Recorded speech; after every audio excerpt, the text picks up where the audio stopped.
बंदी छोड़ सतगुरु रामपाल जी परमेश्वर जी की जय हो।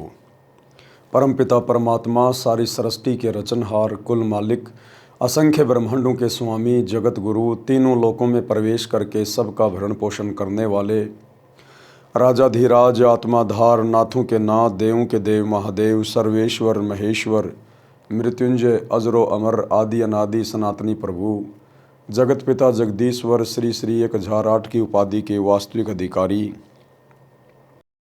अकाल मूरत सौद स्वरूपी राम वासुदेव, सर्वगतम ब्रह्म, परम पूज्य, प्रथम पूज्य, परम संत, परम पुरुष, परम धनी, परम दयालु, सत्य कबीर, हक्का कबीर, अल्लाहु कबीर, अल्लाहु अकबर, बाखबर, अल्लाह ताला, जगत के तारणहार, जगत के मुक्तिदाता, जगत के जगन्नाथ, हारे के सहारे, हिंदुओं के राम, मुसलमानों के अल्लाह, सिखों के वाहिगुरु, ईसाइयों के मसीह, दया के सागर दयानिधि, करुणा के सागर करुणानिधि, स्वयंभू परिभू, संकट मोचन, कष्ट हरण, मंगल करण, दुख भंजन, अविगत कबीर, निर्विकार निर्विषम परमात्मा, अलय अलेख सतगुरु, आदि अनादि सतगुरु, असली मर्यादा पुरुषोत्तम, असली राम, असली कृष्ण, असली घनश्याम, असली मुरारी, राजाओं के राजा, महाराजाओं के महाराजा, शहंशाहों के शहंशाह, सम्राटों के सम्राट, भगवानों के भगवान, अल्लाहों के अल्लाह, प्रभुओं के प्रभु, मसीहों के मसीह, सच्चे वाहिगुरु, बाबाओं के बाबा, पीरों के पीर, सेठों के सेठ, जगत सेठ,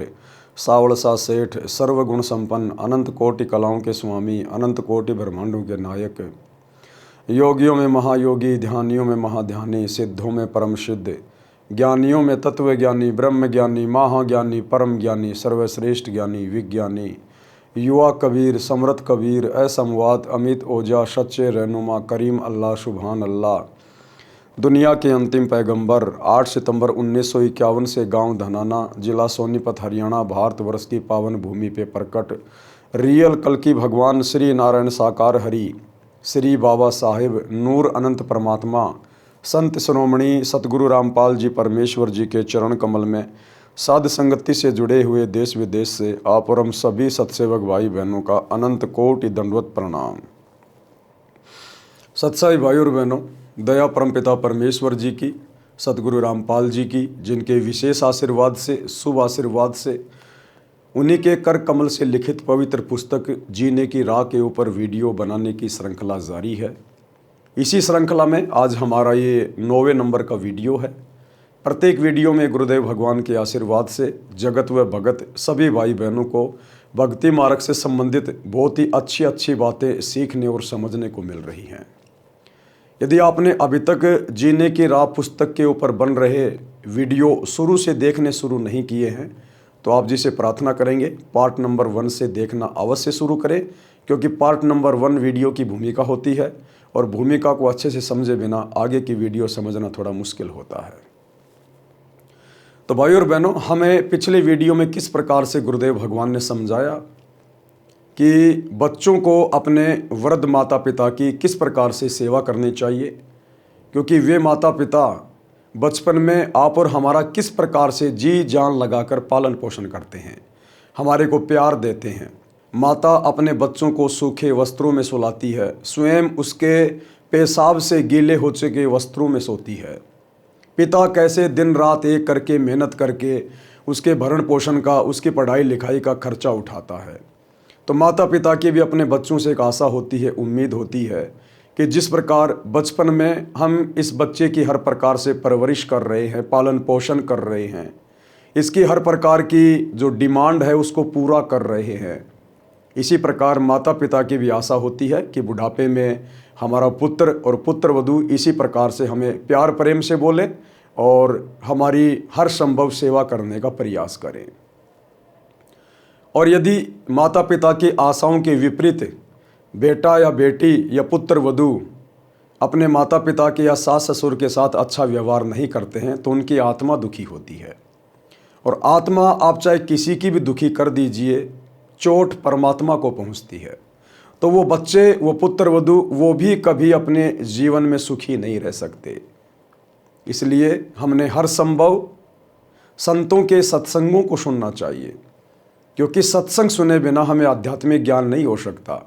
और आध्यात्मिक ज्ञान के बिना हमें अच्छे संस्कार नहीं मिल सकते, और अच्छे संस्कारों के बिना हम एक अच्छे माता पिता की, अच्छे बेटा बेटी की या अच्छी पुत्र वधू की भूमिका कभी भी नहीं निभा सकते। तो इसी प्रकार की कुछ कथाएं हैं जिनको पूज्य गुरुदेव जी ने आज इस पुस्तक में शामिल किया है कि किस प्रकार से एक राम भगत नाम के व्यक्ति की स्त्री गुजर जाती है, उसका निधन हो जाता है, और किस प्रकार वो अपने बच्चे का पालन पोषण करता है, अपने खेतों में भी काम करता है, दूसरी शादी भी नहीं करवाता है ये सोचकर कहीं मेरे बच्चे के साथ में कोई नाइंसाफ़ी ना हो जाए। अपने बच्चे की हर प्रकार की ज़रूरतों को पूरा करने का प्रयास करता है, और आगे चलकर जब राम भगत के बेटा और उसकी पुत्र वधू उसके साथ अच्छा व्यवहार नहीं करते हैं तो किस प्रकार से उसकी आत्मा दुखी होती है। फिर किस प्रकार से राम भगत का एक रिश्तेदार उसके पास आता है जो पहले से सतगुरु रामपाल जी से उपदेशी था, रामनिवास नाम था।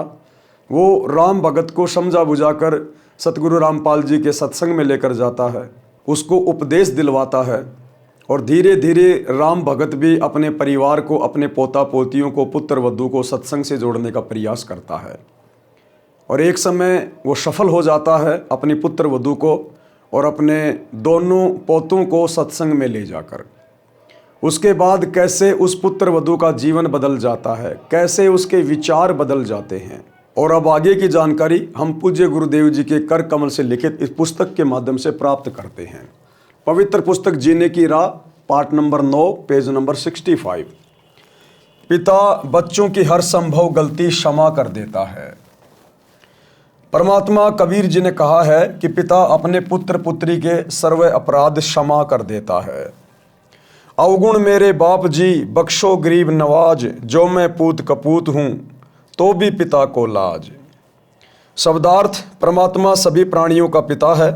पिता में विशेषता होती है कि उसका बेटा बेटी अज्ञानता में गलती कर देते हैं और वे पिता से क्षमा याचना कर लेते हैं कि भविष्य में कभी गलती नहीं करेंगे, तो पिता उनको तुरंत क्षमा कर देता है। इसलिए भगत परमात्मा से विनय करता है कि हे दीनदयाल, आप तो सबके पिता हो, मेरे अवगुण अर्थात अपराध पिता होने के नाते क्षमा करना। मैं कपूत यानी निकम्मा पुत्र भी हूँ तो भी आप पिता का कर्तव्य पालन करके क्षमा करना। पूज्य गुरुदेव हमें एक बहुत अच्छी शिक्षा दे रहे हैं कि आपने अपने गुरु को शब्द रूप में, परमात्मा के रूप में स्वीकार कर लेना चाहिए, क्योंकि परमात्मा के अलावा सतगुरु की भूमिका करके ये सतज्ञान, शास्त्रों के अनुसार ज्ञान इस पृथ्वी पर अन्य कोई प्रदान नहीं कर सकता है। और उसके बाद फिर हमारा भाव बदलेगा, हमारे सोच विचार बदलेंगे, हमें फिर इस रूप में मात्र एक गुरु दिखाई नहीं देगा, हमें परमात्मा दिखाई देगा, परमेश्वर दिखाई देगा। और उसके बाद भाइयों और बहनों, जब हम गुरु को परमात्मा मान लेते हैं तो भविष्य में हम कभी गलती नहीं करेंगे। फिर यदि फिर भी जाने अनजाने में कोई गलती हो जाती है, क्योंकि हम नादान हैं, हम बच्चे हैं, इस काल के द्वारा परेशान की गई आत्माएं हैं, तो गुरुदेव ने बताया यदि उसके बाद भी कोई छोटी मोटी गलती हो जाती है, कोशिश करो कि जानबूझ के गलती ना हो। यदि फिर भी कोई जाने अनजाने में ऐसा दबाव या प्रेशर से गलती हो जाती है तो उसके बाद आपने अपने गुरुदेव भगवान से हृदय से क्षमा याचना मांगनी चाहिए। मालिक अंतर्यामी है, वो आत्मा का साथी है, वो सर्वा है, सर्वद्रष्टा है, अंतर्यामी है। अगर आप सच्ची नीयत से, अपनी आत्मा से, अपने घर बैठे अपने दरबार साहिब के सामने परमात्मा को दंडवत करके हृदय से क्षमा मांगेंगे तो परमात्मा आपकी उस गलती को माफ़ कर देता है, और भविष्य में फिर हम दोबारा वो गलती करने का प्रयास ना करें। इसलिए आप और हम सभी भगत भाई बहन को गुरुदेव शिक्षा देते हैं कि आत्मा और परमात्मा के बीच में कोई एजेंट नहीं होता, कोई दलाल नहीं होता, किसी प्रकार का कोई कोऑर्डिनेटर करने वाला व्यक्ति नहीं होता, क्योंकि आत्मा का डायरेक्ट संबंध परमात्मा से होता है, गुरु अंतर्यामी होता है। यदि भगत की नीयत सच्ची है, भाव श्रद्धा अच्छी है, तो परमात्मा उसकी बात सुनता है। गुरुदेव कहते हैं चीटी पायल बाजे पैर, साहिब सुनता है सब लहर। अंतर्यामी गुरुदेव भगवान तो चीटी के पैर में अगर कोई पायल बांध दी जाए, कहते हैं पहली बात तो चीटी का पैर कितना पतला, फिर उसके पैर की पायल कितनी पतली होगी, उसकी तो आवाज़ होना भी नामुमकिन है। कहते हैं परमात्मा उसको भी सुन लेता है। तो क्या अपने सच्चे मुच्चे भगत की हृदय से की गई प्रार्थना को नहीं सुनेगा? महाभारत के युद्ध में जब टटेरी पक्षी ने अपने अंडों की रक्षा के लिए परमात्मा से पुकार की, परमात्मा ने उसकी भी पुकार सुनी। बीच में कोई कोऑर्डिनेटर नहीं, बीच में कोई किसी प्रकार का एजेंट नहीं, कोई दलाल नहीं। भगत प्रहलाद ने त्रेता युग में अपने पिता के अत्याचारों से दुखी होकर परमात्मा से हृदय से प्रार्थना की। परमात्मा ने उसकी प्रार्थना सुनी, नरसिंह रूप धारण करके आए, हिरण्याकुश की छाती फाड़ी। क्या प्रहलाद ने बीच में कोई एजेंट बनाया था, कोई दलाल बनाया था कोऑर्डिनेट करने के लिए? क्या किसी व्यक्ति को खड़ा किया था? नहीं। जब मीराबाई ने जहर पिया तो अपने परमात्मा से हृदय से पुकार की, हृदय से प्रार्थना की। बीच में कोई दलाल नहीं, कोई एजेंट नहीं, परमात्मा ने उसकी भी पुकार सुनी। आज तो परमात्मा धरती पे प्रकट है हमारी पुकार सुनने के लिए, और हम भक्तों का जो कनेक्शन है डायरेक्ट उनसे जुड़ा हुआ है, क्योंकि हम उनकी शरण में हैं। आज तो बड़ी आसानी से सुनेगा परमात्मा, लेकिन सच्चे मुच्चे भगत की सुनेगा, पाक साफ दिल वाले भगत की सुनेगा। बार बार जानबूझकर गलतियां करने वाले की परमात्मा सुनकर भी अनसुनी कर देगा। तो यहाँ समझाया गया है कि एक सांसारिक पिता भी अपने बच्चे की सैकड़ों गलतियां माफ़ कर देता है, नज़रअंदाज कर देता है, भूल जाता है। जबकि सतगुरु तो हमारे परम पिता होते हैं, सांसारिक माता पिता से हमें हज़ारों गुना ज़्यादा प्रेम करते हैं, प्यार करते हैं। फिर भला वो कैसे हमारी गलतियों को दिल पे रख के चल सकते हैं? लेकिन अध्यात्म का एक नियम है भाई और बहनों, अध्यात्म में परमात्मा का काल के साथ वचन है, एग्रीमेंट है, इसलिए हमने बार बार गलतियां करने से बचना चाहिए। तो क्या बताया गुरुदेव ने? आगे हमें गुरुदेव राम भगत नामक एक भगत की कथा सुना रहे हैं। इस कथा के माध्यम से पता चलेगा कि संस्कार चाहे कितने ही बिगड़े हुए क्यों ना हो, आपका बेटा बेटी या पुत्र वधू कितने ही निकम्मे क्यों ना हो, यदि उनको सत्संग की राह पे चला दिया जाए तो सत्संग में जाने से, सतगुरु के वचन उनके कानों में पड़ने से उनका हृदय परिवर्तित हो सकता है। आपका घर जो कलह कलेश का अड्डा बना हुआ है, आपका घर सुखी हो सकता है, स्वर्ग बन सकता है। तो परमात्मा राम भगत की कथा के माध्यम से हमें समझा रहे हैं। राम भगत की पत्नी का देहांत हो गया। उस समय उसका बेटा 3 वर्ष का था। उस व्यक्ति की रिश्तेदारी में एक घटना ऐसी घटी थी जिसने उसको झंझोर कर रख दिया। कथा इस प्रकार है। उसके मामा जी अपनी बहन यानी राम भगत की माताजी से लगभग 10 वर्ष बड़े थे। राम भगत के मामा जी थे जो राम भगत की माताजी से 10 साल बड़े थे।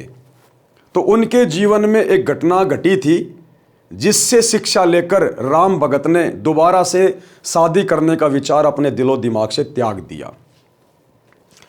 मामा जी के 2 पुत्र थे। राम भगत की मामी जी का देहांत हो गया। मामा जी ने दूसरा विवाह कर लिया। दूसरी पत्नी को पुत्र हुआ। दूसरी पत्नी पहले वाली के पुत्रों से ईर्ष्या करने लगी। ये विचार किया कि 15 एकड़ जमीन है, 3 जगह बटेगी। उसने उन बच्चों को काच पीस कर दूध तथा खाने में खिला पिला दिया, जिससे दोनों की धीरे धीरे रोगी होकर मृत्यु हो गई। राम भगत के मामा जी की पहली शादी हुई, उससे उसको 2 बेटे प्राप्त हुए। उसके बाद में उसकी पत्नी का देहांत हो गया। अपने बच्चों की परवरिश के लिए, पालन पोषण के लिए राम भगत के मामा जी ने दूसरी शादी करी। दूसरी पत्नी से राम भगत के मामा जी को एक पुत्र प्राप्त हुआ। लेकिन राम भगत के मामा जी की दूसरी पत्नी के मन में दोष आ गया कि हमारे पास में 15 एकड़ जमीन है और यदि बराबर बराबर बांटी जाएगी तो मेरे बच्चे के हिस्से में जमीन थोड़ी आएगी। ये सोचकर उसने उन पहली वाली औरत के दोनों बच्चों को धीरे धीरे काच पिलाना शुरू कर दिया, दूध में या खाने में डालकर। और वो दोनों बच्चे जो राम भगत के मामा जी की पहली वाली पत्नी से थे, वो दोनों बच्चे धीरे धीरे बीमार होकर मृत्यु को प्राप्त हो गए। डॉक्टर ने बताया कि बच्चे काच खा गए हैं, जिस कारण से इनकी मृत्यु हो गई है। एक दिन उसकी पत्नी ने पड़ोस से बताया कि मैंने ऐसे ऐसे किया, मेरे बेटे को 15 एकड़ जमीन मिल गई। उस स्त्री ने मेरे मामा जी को बताया। मामा जी छोटी मामी को बहुत प्यार करते थे और उस पर विश्वास करते थे। उन्हें विश्वास नहीं हो रहा था। एक दिन छोटी मामी अपने भाई से बता रही थी कि मैंने ऐसे ऐसे किया, तेरे भांजे को 15 एकड़ जमीन मिल गई। एक दिन उसका भाई उसके घर पे आया हुआ था और वो अपने भाई से सारी बातें बता रही थी। उसी समय राम भगत भी अचानक से घर के खिड़की के पास में खड़ा होकर सारी बातें सुन रहा था और उसको बड़ा धक्का सा लगा कि जिस औरत पे मैं इतना विश्वास करता था उस औरत ने कैसा घटिया कर्म किया है। और उस औरत के भाई ने, जिसको वो सारी बातें बता रही थी कि तेरे भांजे को 15 एकड़ जमीन मिल गई, मैंने ऐसे ऐसे उन दोनों बच्चों को दूध में कांच पिला पिला के मार दिया, तो उसका भाई भी उसको धमका रहा है कि इस पाप को लेकर कहाँ जाएगी, परमात्मा के दरबार में तुझे जवाब देना पड़ेगा। तूने ऐसा कुकृत्य क्यों किया, तूने तो बहुत बड़ा जालिम कर्म किया है। ये बात मेरा मामा भी सुन रहा था क्योंकि वह खिड़की से बाहर स्वाभाविक खड़ा था। मामी का भाई बोला कि बहन तूने जुल्म कर दिया, इस पाप को कहाँ रखेगी, आज के बाद मैं तेरी शक्ल देखने भी नहीं आऊँगा। उसका भाई कोई अच्छी आत्मा का था। उसके भाई ने भी उसको धमकाया कि बहन तूने ये क्या कर दिया, आज के बाद मैं तेरी शक्ल भी नहीं देखूंगा। मामा जी का दिमाग फटने को हो गया, घर त्याग कर अपनी बहन के घर आ गया, यानी हमारे राम भगत के घर पर जीवन व्यतीत किया। कुछ वर्ष के पश्चात छोटी मामी से जन्मा वह पुत्र भी मर गया। अब ऐसी निकम्मी के खुद के पुत्र कैसे जीवित रह सकते हैं जो दूसरों के पुत्रों के साथ में ऐसा अत्याचार कर रही है। कुछ दिनों के बाद में उसका जो पुत्र था, जिसको 15 एकड़ जमीन का मालिक बनाने के लिए उसने 2 बच्चों की हत्या कर दी थी, कुछ दिनों बाद में उसका बेटा भी मर गया। वह छोटी मामी किसी के साथ भाग गई। पता चला कि उस व्यक्ति ने उसके गहने छीनकर मारकर कुएं में डाल दिया। पुलिस को पता चला तो उस व्यक्ति को फांसी लगाई गई। इस सर्वनाश महाभारत को याद करके राम भगत ने दूसरा विवाह नहीं किया। ये सारी बातें विचार करके राम भगत ने दूसरा विवाह नहीं किया कि मेरे मामा जी ने दूसरा विवाह किया था। उसके बाद उनका पूरा का पूरा परिवार बर्बाद हो गया, सर्वनाश हो गया। कहीं मेरे बच्चे के साथ में ऐसा ना हो जाए, कहीं कोई निकम्मी औरत घर में ना आ जाए। अपने बच्चे के लिए, अपने बेटे के लिए, उसके सुखद भविष्य के लिए राम भगत जी ने दूसरी शादी नहीं की। लड़के को अपने साथ रखता, हल जोतता था तो पुत्र को कंधे पर बैठा कर रखता था, थक जाता था तो पेड़ के नीचे लेटा देता, स्वयं खाना बनाता, स्वयं स्नान कराता, कपड़े साफ करता, जैसे तैसे लड़का जवान हुआ। यानी राम भगत ने अपने बेटे को कितना प्यार दिया बचपन में, किस कदर उसका पालन पोषण किया, स्वयं सारी मेहनत करता था, बच्चे को पढ़ाया लिखाया, हर प्रकार से उसको समझदार बनाया। विवाह कर दिया, फिर भी सब कार्य करता था। लड़का भी काम में हाथ बटाता था, परंतु कठिन कार्य स्वयं ही करता था। वृद्ध अवस्था ने जोर दिया, कार्य कुछ नहीं कर पा रहा था, पुत्र वधू को व्यर्थ का खर्च लगने लगा। अब एक समय बाद में राम भगत बूढ़ा हो गया, पहले जैसी मेहनत नहीं कर पा रहा था, ज़्यादातर घर पर ही खाट में पड़ा रहने लगा। अब राम भगत के बेटे की बहू को ये अच्छा नहीं लगता था। उसको लगता था ये तो फालतू का खर्चा है, ना कुछ करता है ना कुछ धरता है।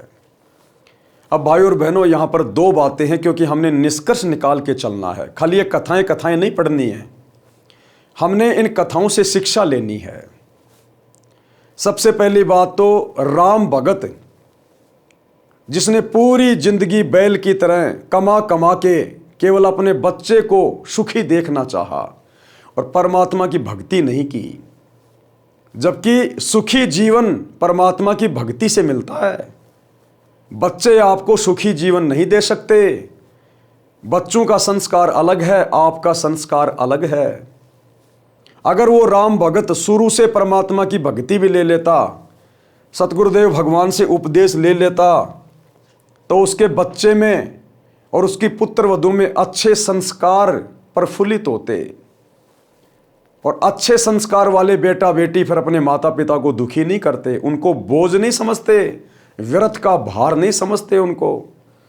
और परमात्मा की भक्ति से भगत में इतनी शक्ति आ जाती है कि भगत जिस प्रकार से रोगी होकर आम दुनिया मरती है, उस प्रकार से भगत का बुढ़ापा नहीं कटता। उस भक्ति की शक्ति से परमात्मा अपने भगत को बुढ़ापे में दुखी नहीं होने देता, उसको रोगी नहीं होने देता परमात्मा। और भक्ति के कारण उसके बच्चों में भी परमात्मा दया भाव भर देता है। बच्चे भी प्यार और प्रेम से बातें करते हैं अपने भगत माता पिता के साथ। तो राम भगत ने यह गलती की, वो केवल अपने बुढ़ापे का सहारा अपने बेटे को मानता रहा, अपनी पुत्र वधू को मानता रहा कि बेटे को बढ़िया खिलाऊंगा, बढ़िया पिलाऊंगा, आगे चलकर बेटे की शादी करूंगा, फिर मेरी पुत्र वधू आएगी, वो मेरी सेवा करेगी। लेकिन ये तो जीव की सोच है, जीव की सोच। जबकि आध्यात्मिक दृष्टि से गुरुदेव बताते हैं कि उस पुत्र वधू के संस्कार अलग होते हैं, बेटे के संस्कार अलग होते हैं। बचपन में तो बेटा माता पिता के अधीन होता है, इसलिए कुछ विशेष नहीं कह पाता। लेकिन जब बेटा जवान हो जाता है, उसके अपने संस्कार काम करने लगते हैं, वो तो उस समय पता चलेगा कि वो सपूत है या वो कपूत है, आपने चाहे कितनी परवरिश क्यों ना की है। अगर संस्कारों को बदला जा सकता है तो केवल परमात्मा की भक्ति से, सतगुरु की भक्ति से, अन्यथा पढ़ाई लिखाई से कभी संस्कार नहीं बदले जा सकते हैं और ना ही पढ़ाई लिखाई से संस्कार बनाए जा सकते हैं। तो राम भगत को ये बहुत बड़ी गलती लगी थी कि बेटा आगे चल के मेरी सेवा करेगा। और जब बेटे की शादी हो गई, बेटे की बहू घर में आ गई, और जब बुढ़ापा आया तो वो बुढ़ापा उन दोनों को खटकने लगा, बेटे को और पुत्र वधू को। पुत्र वधू को व्यर्थ का खर्च लगने लगा, जिस कारण से अपने ससुर को रूखा सूखा बासी भोजन देने लगी। फिर पेट भर भोजन भी नहीं देती थी। लड़का पूछता था कि पिताजी सेवा ठीक हो रही है? पिताजी कहते कि बेटा कोई कसर नहीं है, बड़ी भाग्यवान बहू है। राम भगत एक अच्छे व्यक्ति की भूमिका निभा रहा था। ये अच्छे भगत की भूमिका हम सभी ने निभानी चाहिए। राम भगत जिस प्रकार से अपनी पुत्र वधू की बड़ाई कर रहा है अपने बेटे के आगे, उसकी कमियां नहीं बता रहा कि बेटा ये बहू तो मुझे सीधे मुंह बोलती भी नहीं है, मुझे तो पेट भर भोजन भी नहीं दे रही है, मेरे को तो ताज़ा भोजन खाए हुए कई दिन हो गए, रूखा सूखा बासी भोजन मुझे दे रही है। ये सारी बातें राम भगत ने नहीं बताई कि कहीं घर में झगड़ा ना हो जाए, मेरे बेटे को कोई टेंशन ना हो जाए। एक अच्छे पिता की भूमिका राम भगत निभा रहा था। और ये अच्छे पिता की भूमिका आगे चलकर राम भगत को कितना सुख देगी, ये भी हमें शिक्षा मिलेगी। मेरा विशेष ध्यान रखती है, ये बात बहू भी सुनती और अधिक परेशान करती कि मेरे पति को पता नहीं है। वृद्ध भी मेरी चाल से अपरिचित है। एक दिन लड़के ने देखा कि पिताजी को भोजन ठीक नहीं मिला, तो उसने पत्नी को कहा तो पाखंड करने लगी कि घर देखकर खाया जाता है, आपको घर की चिंता नहीं है, सारा घर मेरे से चल रहा है, मुझे पता है कि खर्च कैसे चलाना है। एक दिन वृद्ध को चक्कर आए और गिर गया, टांग टूट गई। राम भगत की टांग टूट गई कमजोरी के कारण, क्योंकि खाना भी भरपेट नहीं मिल पा रहा था। वैद्य ने बताया कि आहार पूरा ना मिलने से शारीरिक कमजोरी है, दूध 2 समय आधा आधा सेर पिलाओ, ताज़ा भोजन खिलाओ। और डॉक्टर चला गया। पत्नी ने कहा कि ऐसे तो घर का दिवाला निकल जाएगा। सत्संग की कमी से, आध्यात्मिक ज्ञान की कमी से, सतगुरु की शरण के अभाव में राम भगत के बेटे की जो बहू थी, यदि उस स्त्री के माता पिता सत्संग से जुड़े हुए होते तो अपनी बेटी को अच्छे संस्कार देते कि बेटी जैसे आपने शादी से पहले हमारी सेवा की है, हमारे घर की इज्जत का ध्यान रखा है, इसी प्रकार से आपने शादी के बाद अपने ससुर की इज्जत का ध्यान रखना, उसके स्वास्थ्य का ध्यान रखना है। और सत्संग से जुड़ी हुई बहन बेटी, उसके हृदय में दया होती है, प्रेम भाव होता है। वो शौपन में भी किसी को, सास ससुर को या माता पिता को दुखी नहीं कर सकती है, वो स्वयं दुख उठा लेगी। ये संस्कार सत्संगों से आते हैं, परमात्मा की भक्ति से उत्पन्न होते हैं। लेकिन उसके माता पिता भक्ति से नहीं जुड़े थे, और यदि भक्ति भी कर रहे थे तो शास्त्र अनुकूल भक्ति नहीं थी, जिस कारण से वो अपनी बेटी को अच्छे संस्कार नहीं दे पाए, और बेटी ने ससुराल में आके अपने ससुर के साथ वैसा ही बुरा बर्ताव शुरू कर दिया।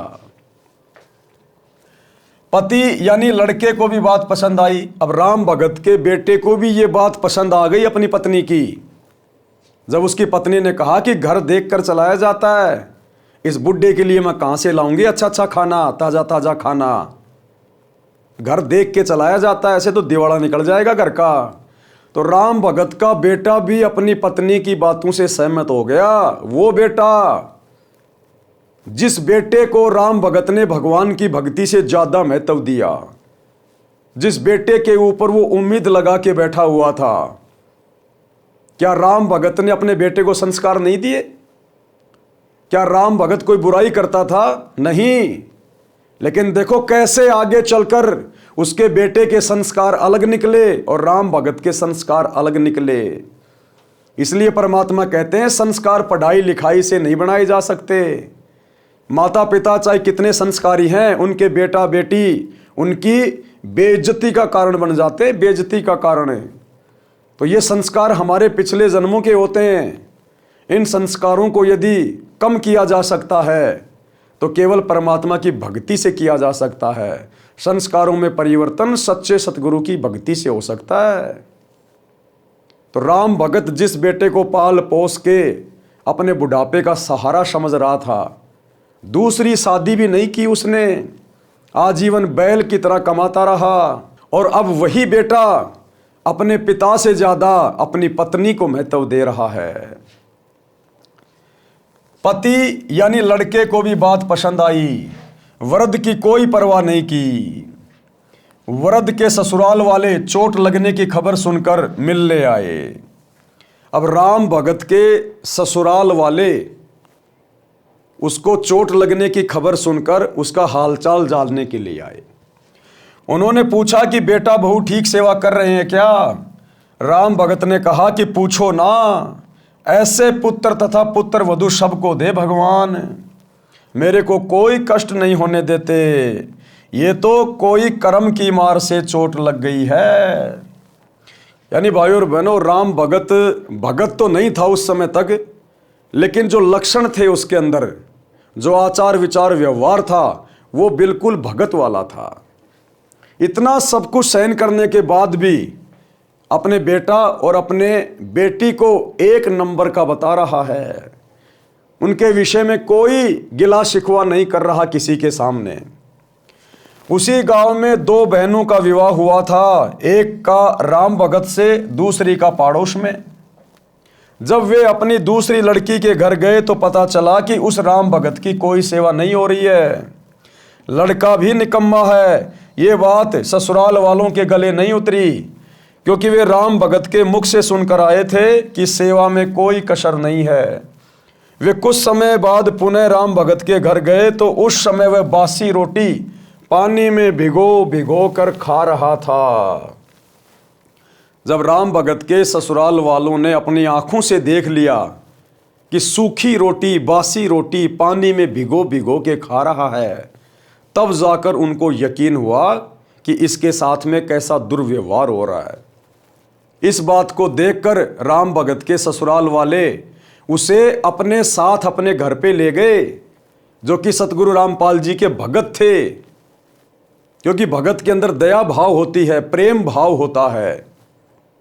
तो राम भगत को अपने साथ अपने घर पर ले गए। यह देखकर उनको रोना आ गया। लड़के को बुलाया तथा कहा कि तेरे को शर्म नहीं आती? पता है तेरे को कैसे पाल पोस कर बड़ा किया है? लड़के की बहू भी आ गई। दोनों बोले कि हम तो ऐसे ही सेवा करेंगे। राम भगत बोला कि आप जाओ। अब राम भगत अपने ससुराल वालों से क्या कह रहा है? राम भगत नहीं चाहता था कि मेरे बेटा बेटी को किसी प्रकार से कोई कष्ट पहुंचे, कोई दुख पहुंचे। फिर भी राम भगत कह रहा अपने ससुराल वालों से कि आप अपने घर पर जाओ, जैसा भी हूं मैं बहुत अच्छा हूं, कोई दिक्कत नहीं है। राम भगत बोला कि आप जाओ, घर में झगड़ा ना कराओ, मेरी किस्मत में जो लिखा है वह मिल रहा है, मैं अपने पुत्र को दुखी नहीं देख सकता। राम भगत की बुआ का लड़का रामनिवास सत्संगी था। यानी जो रामनिवास था, राम भगत की बुआ का लड़का था, वो सत्संगी था। रामनिवास ने सतगुरु रामपाल जी से उपदेश ले रखा था। वह राम भगत को बहुत कहता था कि आप कुछ समय भगवान की भक्ति किया करो, मेरे साथ संत के सत्संग सुनने चला करो। तो राम भगत कहता था कि मैं तो अपने बेटे की पूजा करूंगा, यह सुखी रहे, यही मेरी तमन्ना है। बुआ के लड़के ने कहा कि बेटे की पूजा पूरी हो चुकी हो तो अब भी बना ले कुछ कर्म। अब रामनिवास ने कहा कि भाई राम भगत, अगर बेटे की पूजा पूरी हो गई हो, क्योंकि बेटे की पूजा करते करते अब तेरे को प्रसाद भी मिलने लग गया, अब भी अगर तेरी आंख खुली हो और तेरे बेटे की पूजा पूरी हो गई हो तो अब भी मेरे साथ में सत्संग में चल ले, अभी भी समय बच रहा है।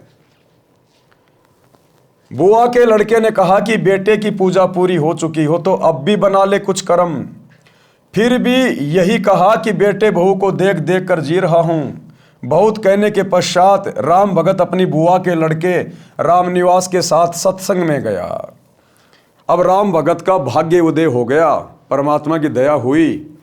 रामनिवास भगत जी के बार बार कहने से राम भगत सतगुरु रामपाल जी के सत्संग में चला गया। फिर रामनिवास अपने घर ले गया, उसकी दवा कराई, अच्छा खाना खिलाया, कई महीने अपने पास रखा। राम भगत भक्ति पर पूरा दृढ़ हो गया। यानी 3-4 महीने रामनिवास ने राम भगत को अपने घर पे रखा, बढ़िया खिलाया पिलाया, बढ़िया सेवा करी और सत्संग में लेके जाता, ज़्यादा ज़्यादा उसको सत्संग सुनाता, उपदेश दिला दिया। वो अपना मंत्र जाप करने लगा। धीरे धीरे सतगुरु की भक्ति की शक्ति उसके अंदर समावेश होने लगी।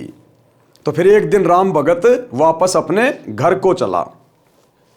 राम भगत भक्ति पर पूरा दृढ़ हो गया। घर पर गया तो बच्चों से कहा कि बेटा बेटी पुत्र वधू, आज तक मैंने आपसे कुछ नहीं मांगा, आज एक भीख मांग रहा हूं, आप मेरे साथ सत्संग में एक बार चलो। उन्होंने कहा कि पीछे से पशुओं तथा बच्चों को कौन संभालेगा? राम भगत ने कहा कि बेटा घर पर रह जाएगा, बेटी तथा पोता पोती मेरे साथ चलो। ऐसा ही किया। जब उस पुत्र वधू ने सत्संग के वचन सुने, वहां आने वाले सब भक्तों की सेवा पुराने भगत भगतमती ऐसे कर रहे थे जैसे विशेष मेहमानों की सेवा करते हैं। वृद्ध, रोगी, अपंग श्रद्धालुओं की भी विशेष सेवा कर रहे थे। सत्संग में यह बताया जाता है कि जीव पर दया बनाए रखने से परमात्मा प्रसन्न होता है। दुखियों, असहायों की सहायता करना मानव मात्र का परम कर्तव्य है। अब राम भगत के पुत्र वधू का भी भाग्य उदय हो गया। सबसे पहले परमात्मा ने राम भगत को पकड़ा, अपनी शरण में लिया। राम भगत के माध्यम से फिर उसके परिवार को भी अपनी शरण में ले लिया। वो बेटे की बहू और उसके पोते पोती सत्संग में चले गए। अब बेटे की बहू ने सत्संग में जाने के बाद देखा कि यहाँ आपस में भगत भाई बहन किस तरह प्यार प्रेम से रहते हैं। कोई रोगी आ रहा है, कोई बूढ़ा है, कोई अपंग है, और दूसरे जो युवा भगत हैं, भगतमती हैं, वो उनकी सेवा कर रहे हैं जैसे अपने खुद के माता पिता हों। उनको भोजन ला के दे रहे, उनके कपड़े धो रहे हैं। कोई किसी से क्रोध नहीं करता, कोई किसी से गुस्से में बात नहीं कर रहा। और फिर गुरुदेव के सत्संग सुने। परमात्मा ने सत्संगों में बताया कि जीव के ऊपर दया रखनी चाहिए। यानी हम सब जीव हैं, सास ससुर माता पिता सब जीव हैं। तो सच्चे सतगुरु के सत्संग कान के द्वारा जब अंदर गए तो आत्मा में परिवर्तन होना शुरू हो गया। सत्संग में जाकर उन्हें बहुत अच्छा लगा, बहुत कुछ उन्होंने सीखा। परमात्मा कहते हैं दया धर्म का मूल है, पाप मूल अभिमान, कहे कबीर दयावान के पास रहे भगवान। शब्दार्थ, धर्म वही करता है जिसके हृदय में दया है, दया धर्म की जड़ है, तथा पाप वह करता है जिसमें अभिमान भरा है, अभिमान पाप की जड़ है। कबीर परमात्मा ने कहा है कि दयावान के साथ परमात्मा रहता है। यानी जब हम भक्ति करेंगे, भगत बन जाएंगे, तो हमारे अंदर दया भाव उत्पन्न होगा, हम दयावान बन जाएंगे, और ऐसे भक्तों के साथ में, ऐसी आत्माओं के साथ में फिर सदा परमात्मा रहता है। और परमात्मा जिसके साथ में हो लिया, फिर उसको कष्ट कैसा, उसको दुख कैसा, फिर अभिमानी के पास नहीं रहता।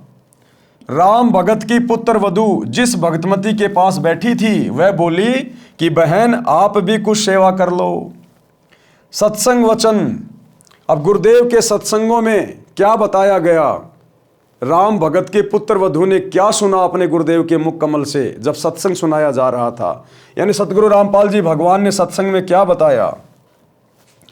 गुरुदेव जी बताते हैं कि जो सेवा भक्ति करेगा उसी को फल मिलेगा। मैं भोजन खाऊंगा तो मेरा पेट भरेगा, आप खाओगे तो आपका पेट भरेगा। सब प्राणी परमात्मा के बच्चे हैं। इस 21 ब्रह्मांड में जितनी भी आत्माएं हैं, जिन जिन शरीरों में हैं, जिन जिन योनियों में हैं, गधे कुत्ते सूअर कीट पतंग बैल मक्खी मच्छर इंसान स्त्री पुरुष, ये सब परमात्मा की आत्मा है, परमात्मा के बच्चे हैं। आपको सृष्टि रचना से पता चलेगा हम यहाँ पर क्यों आके फंसे हैं, क्यों हम जन्म रहे हैं, क्यों मर रहे हैं, क्यों कष्ट उठा रहे हैं, क्यों 84 लाख योनियों में महाकष्ट भोग रहे हैं। तो हम सभी आत्माएं परमात्मा की हैं। सब प्राणी परमात्मा के बच्चे हैं। आप धनी के बच्चे समझकर सेवा करो। जैसे एक धनी की लड़की 8-9 वर्ष की थी, उसकी देख रेख के लिए एक नौकरानी रखी थी।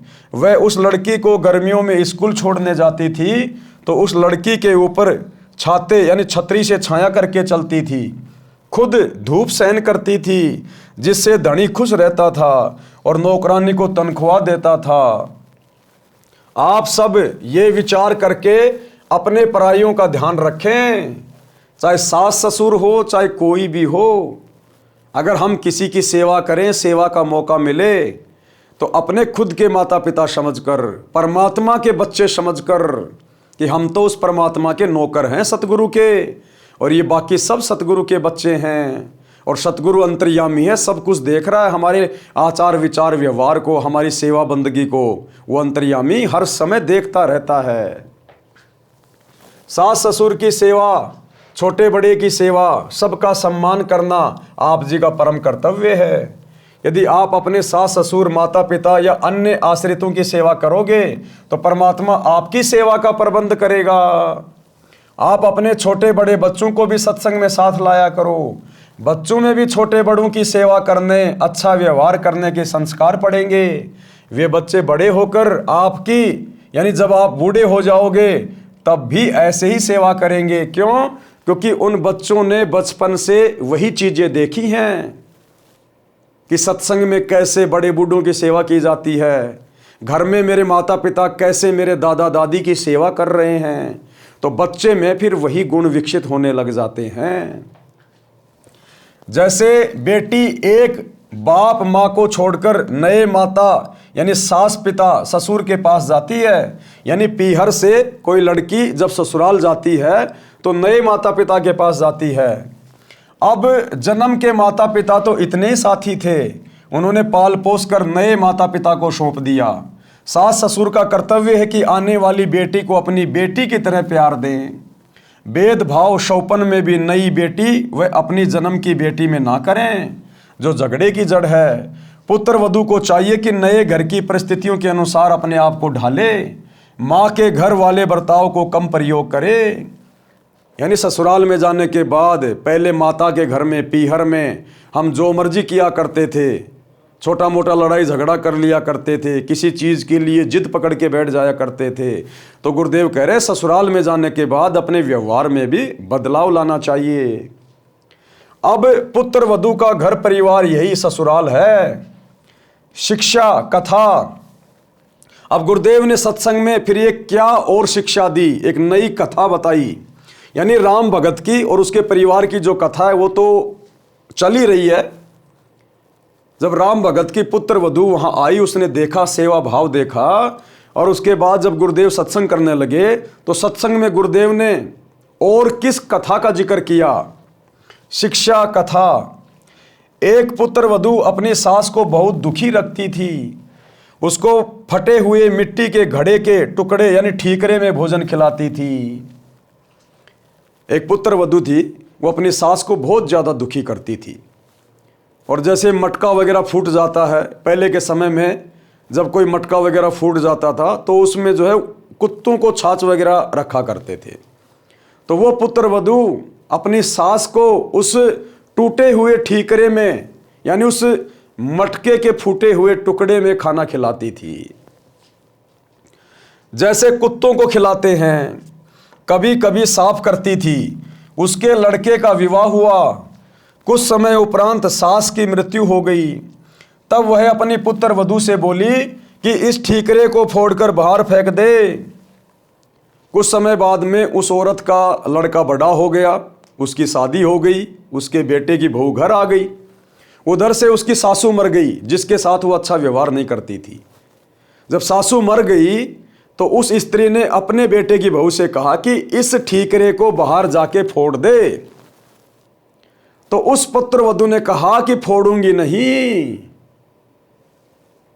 मैं इसको बाहर जाके फोड़ूंगी नहीं, इसको तो मैं संभाल के रखूंगी। कल को तू भी तो बूढ़ी होगी, और जब तू बूढ़ी हो जाएगी तो तेरे को भी तो इसी ठीकरे में भोजन खिलाऊंगी। वो पुत्र वधू बहुत समझदार थी। वो सतगुरु रामपाल जी से उपदेश प्राप्त थी। वो ऐसा उसके साथ करना नहीं चाहती थी, लेकिन अपनी सास को शिक्षा देनी चाहती थी कि तूने कितना जुल्म किया है अपनी सास के साथ में। तो उसने कहा कि इसको फोड़ूंगी नहीं, कल को तू भी तो बुढ़िया होगी, तेरे को भी इसी ठीकरे में भोजन डाल के दिया करूंगी। तब वह अपनी पुत्र वधू से बोली कि इस ठीकरे को फोड़कर बाहर फेंक दो। वह पुत्र वधू बोली कि सास जी, आपको भी इसी ठीकरे में भोजन दिया करूंगी, आपने बड़े जुल्म उस बुढ़िया के साथ किए हैं। तब वह अपनी गलती को समझकर बहुत रोई। पुत्र वधू बुद्धिमान थी, शाम तक उस ठीकरे को नहीं फोड़ा। उसकी सास को वह ठीकरा दुश्मन दिखाई देने लगा। पुत्र वधू ने कहा कि माता जी, मैंने सत्संग सुने, मैं अपने कर्म खराब नहीं करूंगी। ये कहकर ठीकरा फोड़ दिया। पाप कर्म के कारण सास को कैंसर का रोग हो गया। सारा सारा दिन चिल्लाए, पुत्र वधू उसकी सेवा करे, कोई कसर नहीं छोड़ती थी, परंतु कहती थी कि सासू माँ, सेवा तो मैं दिलो जान से करूंगी, परंतु तेरे पाप को मैं नहीं बांट पाऊंगी, ये कष्ट तो आपको ही भोगना पड़ेगा।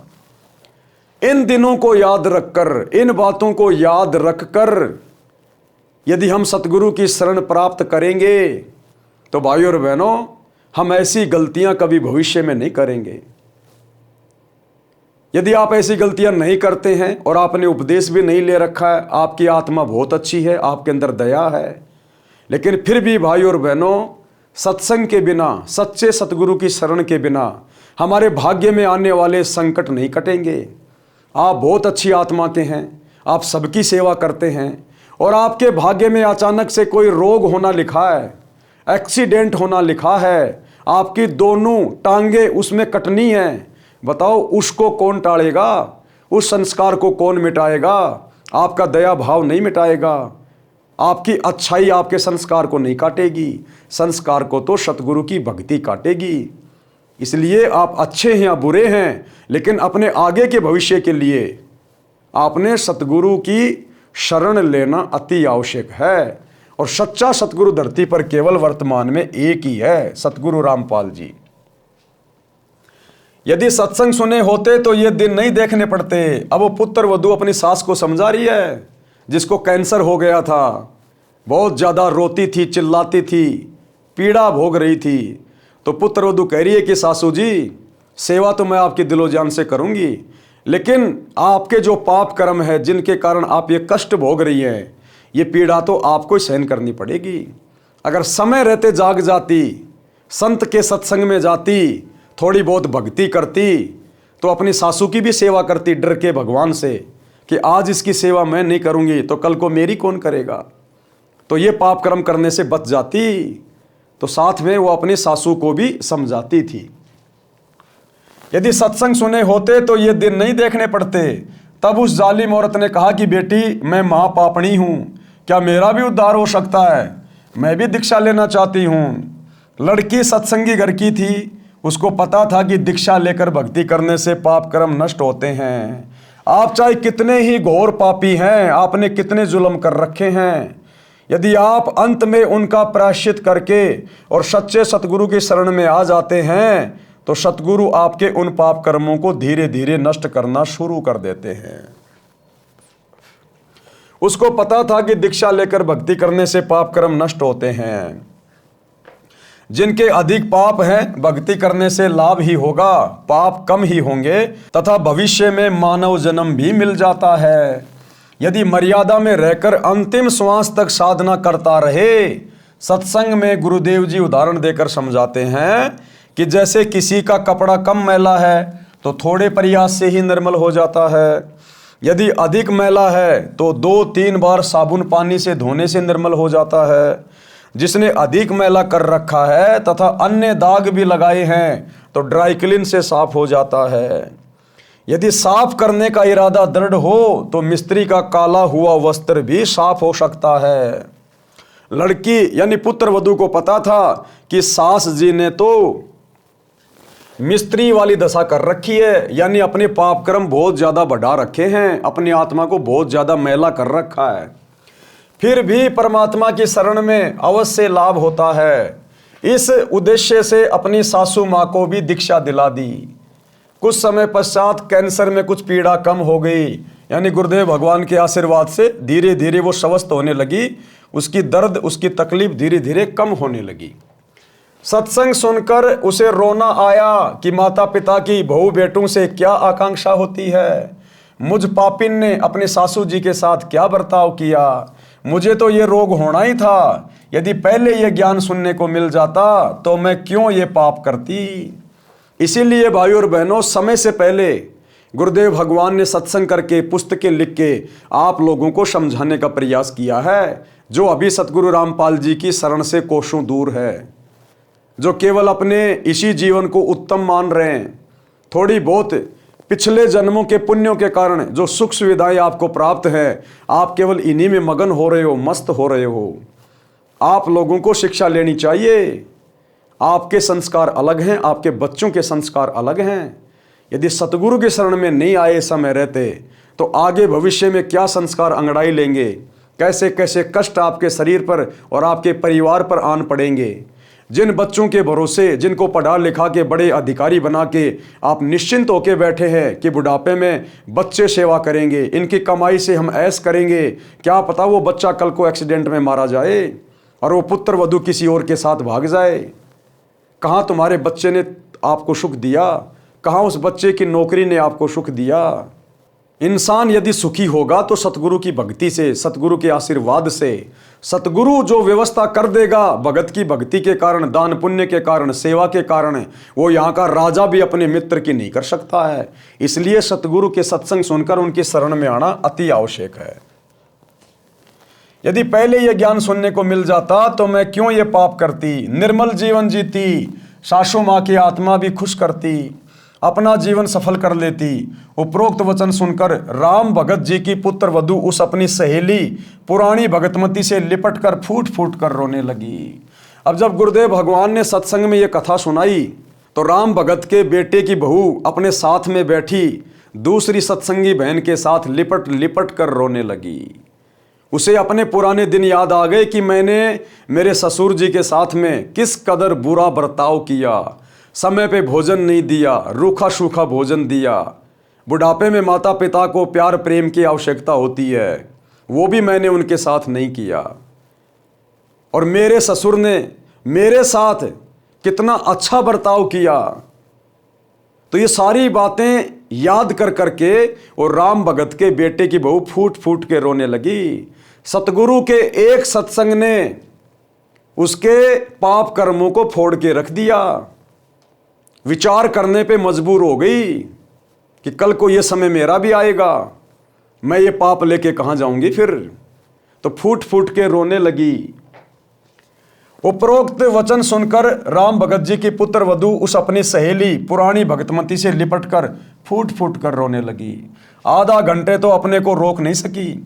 अधिक सांत्वना के पश्चात सुबकी रुकी और अपने ससुर पिता के साथ किए बर्ताव का उल्लेख रोते रोते किया कि मैंने अपने ससुर जी के साथ में किस कदर बुरा बर्ताव किया, और अंत में मेरे ससुर ही मुझे प्रार्थना करके सत्संग में लेके आए हैं। अपने ससुर जी की इंसानियत भी बताई कि कभी अपने बेटे से भी नहीं बताया कि मेरी बहू मेरे साथ ऐसा बुरा बर्ताव कर रही है। अब ये है भाई और बहनों राम भगत की इंसानियत का और सहनशीलता का नतीजा। जिस समय वो बेटे की बहू राम भगत के साथ बुरा बर्ताव करती थी, रूखा सूखा खाना दिया करती थी, और जब बेटा कहता था, रिश्तेदार कहते थे कि सेवा पानी ठीक हो रही है, तो राम भगत कहता था ऐसी बहू गांव में कहीं नहीं है, मेरा बहुत ध्यान रखती है, बहुत अच्छे बेटा बेटी हैं। भाई और बहनों उस समय यदि राम भगत रिश्तेदारों से या गांव वालों से या अपने बेटे से अगर अपनी पुत्र वधू की बुराई करता, उसको डांट मरवाता, उसकी बेइज्जती करवाता, क्योंकि रिश्तेदारों के सामने बुराई करता, हकीकत बताता, तो रिश्तेदार आकर उसको डांटते फटकारते, गांव में उस पुत्र वधू की बेइज्जती होती कि कैसी निकम्मी बहू आई है, अपने ससुर की इज्जत भी ढंग से नहीं करती, क्या पता वो बेटा भी अपनी पत्नी पे हाथ साफ कर देता। लेकिन राम भगत की सहनशीलता ने, उसकी इंसानियत ने, एक अच्छे व्यक्ति के गुण जो उसके अंदर विद्यमान थे, जिस कारण से उसने कभी भी अपने बेटा बेटी की बुराई नहीं की, किसी के आगे नहीं रोया धोया, उस इंसानियत का परिणाम ये निकला कि वो पुत्र वधू उसके साथ में सत्संग में गई और आज उसका हृदय परिवर्तन हो गया। अन्यथा यदि वो अपने बेटे की बहू की बुराई करता, शिकायत करता, लड़ाई झगड़ा करता, तो वो बेटे की बहू कभी भी राम भगत के साथ में सत्संग में नहीं आती कि तू काहे का सत्संगी है।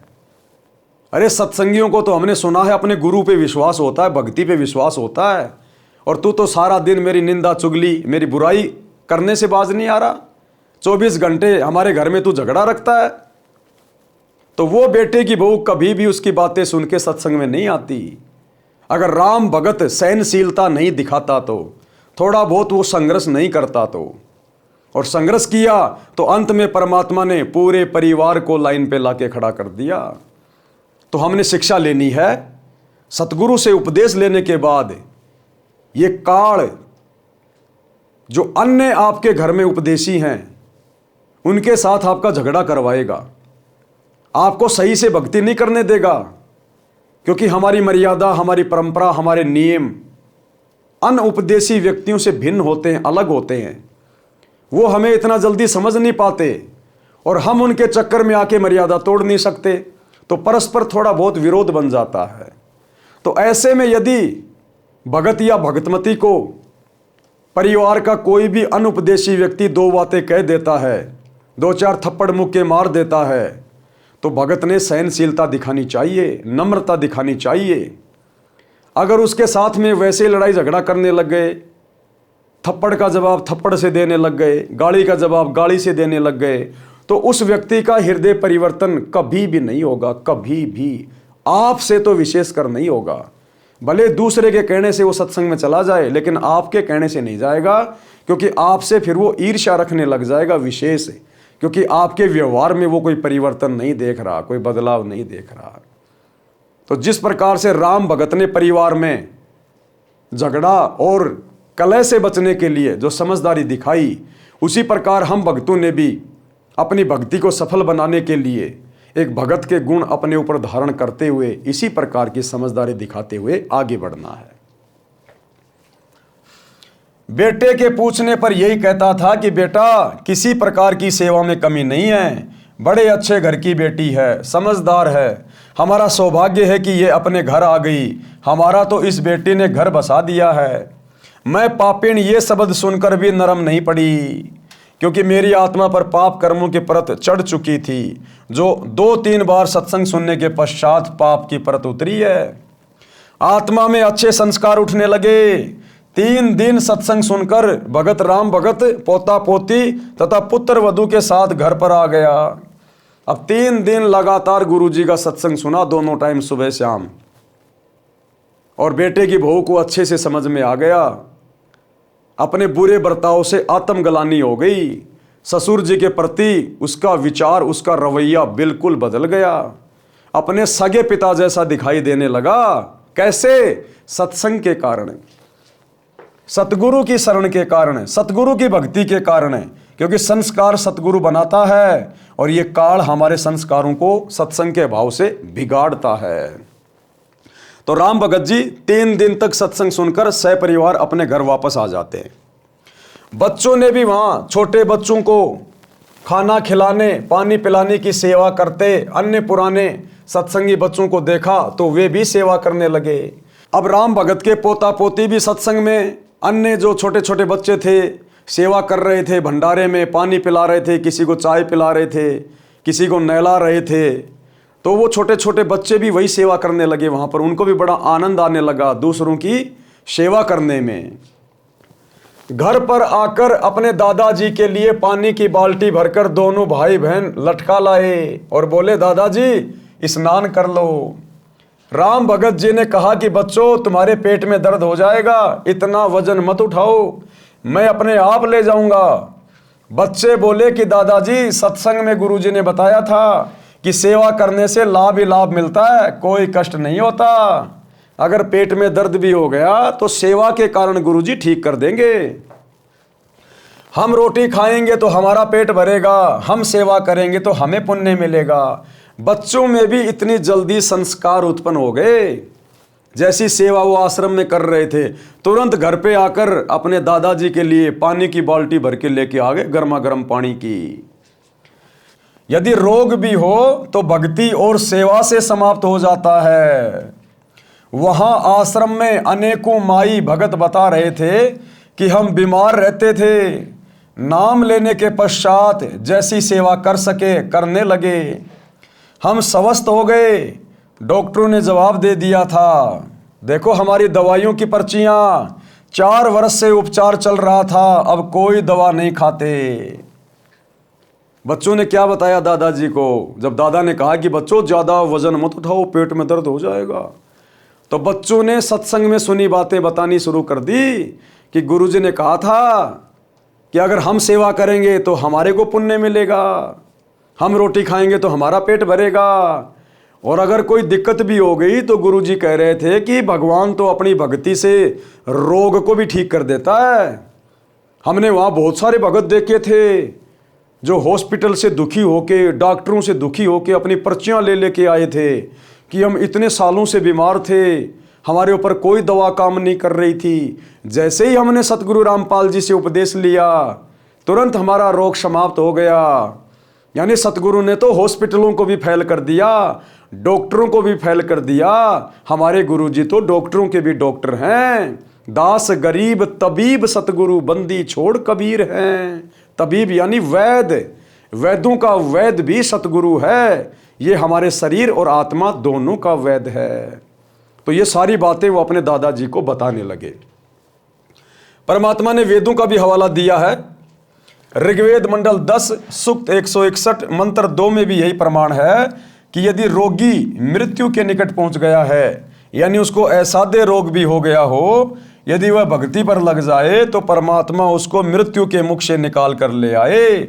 आज हमें वही तो परमात्मा मिला हुआ है, और इस परमात्मा को किसी का रोग ठीक करने के लिए हॉस्पिटल की जरूरत नहीं है, डॉक्टरों की जरूरत नहीं है, मेडिसिन की जरूरत नहीं है। ये परमात्मा समर्थ है अपनी भक्ति की शक्ति से, अपने आशीर्वाद से। सतगुरु जो चावे सो कर ही, 14 कोटि दूत यम डर ही, ऊत भूत जम त्रास निवारे, चित्रगुप्त के कागज फाड़े।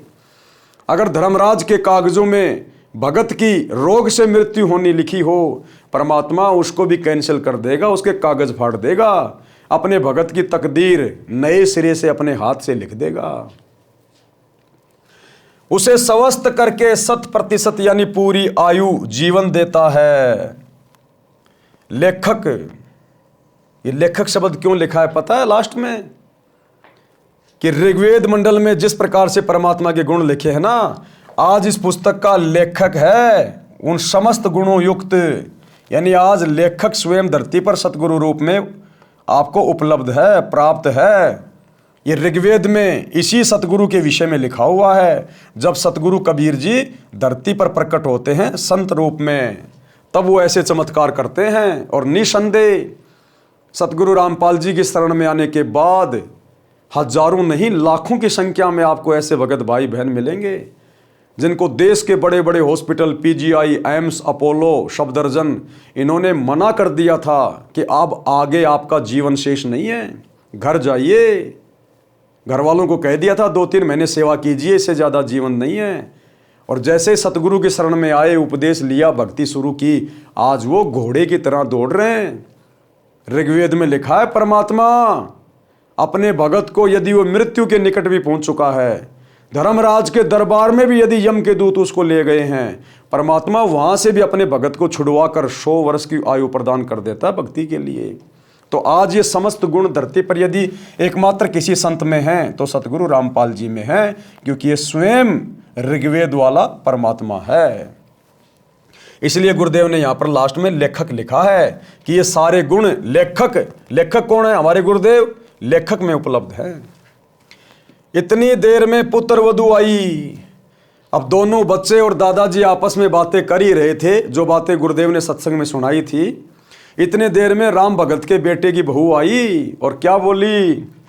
इतनी देर में पुत्र वधू आई और कहा, पिताजी स्नान कर लो। कहाँ तो सूखी रोटी टेढ़ा मुंह करके पकड़ा के जाती थी, ये खा ले खाना तो खा ले, व्यर्थ में हमारे ऊपर बोझ बन के बैठ गया, कब मरेगा। और एक सत्संग सुनने से इतना हृदय परिवर्तित हो गया। इसको कहते हैं सतगुरु के वचन की शक्ति। सतगुरु के वचन की शक्ति, जैसे पारस लोहे को सोना बना देता है छूते ही, ऐसे ही परम संत के मुख से सत्संग सुनते ही आत्मा इस प्रकार से परिवर्तित होना शुरू हो जाती है। इतनी देर में पुत्र वधू आई और कहा, पिताजी स्नान कर लो, धोती यही छोड़ देना, मैं आप साफ कर दूंगी। राम भगत जी ने कहा कि बेटी, आपको घर का बहुत कार्य करना होता है, खाना बनाना, पानी लाना, पशु संभालना है, मैं आप धो लूंगा। मेरी टांग भी अब ठीक हो गई है, बस थोड़ा सा लंग रहता है। राम भगत स्नान करके धोती बदलकर धोती धोने लगा। उसी समय बच्चों ने आकर धोती छीन ली और लेकर अंदर भाग गए और अपनी माता जी को दे दी। फिर कुर्ता भी ले गए, दूसरा कुर्ता लाकर दे दिया। लड़का खेत से पशुओं का चारा लेकर आया और पहले की तरह पिताजी को देखा और बिना बोले आगे घर में चला गया। अब बेटे की तो वही पहले वाली आदत। अब बेटे को क्या पता कि तेरी औरत सत्संग सुन के बदल चुकी है। उसके संस्कार सतगुरु ने परिवर्तित कर दिए, उसकी आत्मा में अब दया भाव भर दिया सतगुरु ने। अब वो पहले वाली नहीं रही। लेकिन बेटा तो अभी भी पहले वाला ही था। बेटा घर खेत से आया, अपने पिताजी को देखा और देख के अंदर की ओर चला गया। उसने देखा कि पत्नी निर्मला हलवा बना रही थी। अब ये पॉइंट भाई और बहनों आप और हमारे लिए, हम जितने भी सतगुरु रामपाल जी परमेश्वर जी के फॉलोवर हैं, भगत हैं, ये आप और हमारे लिए है। सतगुरु यानी स्वयं परमात्मा, परमेश्वर, अल्लाहु अकबर, धरती पर यह सत्ज्ञान इनके अलावा और कोई नहीं दे सकता। काल के साथ में टक्कर धरती पर और कोई आचार्य शंकराचार्य नहीं ले सकता। इसलिए सतगुरु स्वयं परमात्मा होता है। और गीता अध्याय 3 श्लोक 13 में लिखा है कि परमात्मा को भोग लगाए बिना जो व्यक्ति अन्न पकाते हैं, अन्न खाते हैं, वो तो समझो पाप खा रहे हैं, पाप। तो ये पूरी दुनिया जो सतगुरु रामपाल जी की शरण से दूर है, चाहे देश का प्रधानमंत्री हो, चाहे अमेरिका का राष्ट्रपति हो, चाहे बहुत बड़ा कोई धनाढ़ व्यक्ति हो, ये पूरी दुनिया रोजाना चाहे 56 प्रकार के भोग खा रही हो, बड़े बड़े 5 स्टार होटल में, ये सब लोग पाप खा रहे हैं, पाप का भोजन खा रहे हैं। क्योंकि इनको पता नहीं है कि परमात्मा कौन है, कैसे भोग लगाया जाता है। और कैसे परमात्मा को भोग लगने के बाद वो भोजन पाप नाशक बन जाता है। तो पूरी दुनिया तो वैसे पाप खा रही है जो सतगुरु रामपाल जी की शरण में नहीं है। अब जितने भगत भाई बहन सतगुरु रामपाल जी की शरण में हैं, उनमें से केवल चंद भाई बहन हैं जो अपने गुरु को परमात्मा मानते हैं, परमेश्वर मानते हैं, अपना इष्ट मानते हैं।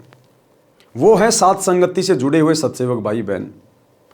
बाकी सतलोक आश्रमों से जुड़े हुए 90% भाई बहन आज भी इस ज्ञान को अच्छे से ना समझ पाने के कारण, अपने कमजोर संस्कारों के कारण अपने गुरुजी में परमात्मा नहीं देख रहे हैं, जिस कारण से वे आत्माएं भी अपने अपने घरों पर अपने गुरुदेव भगवान को भोग लगाकर भोजन प्रसाद ग्रहण नहीं करते हैं, केवल एक छोटी सी अन्नदेव की आरती कर देते हैं।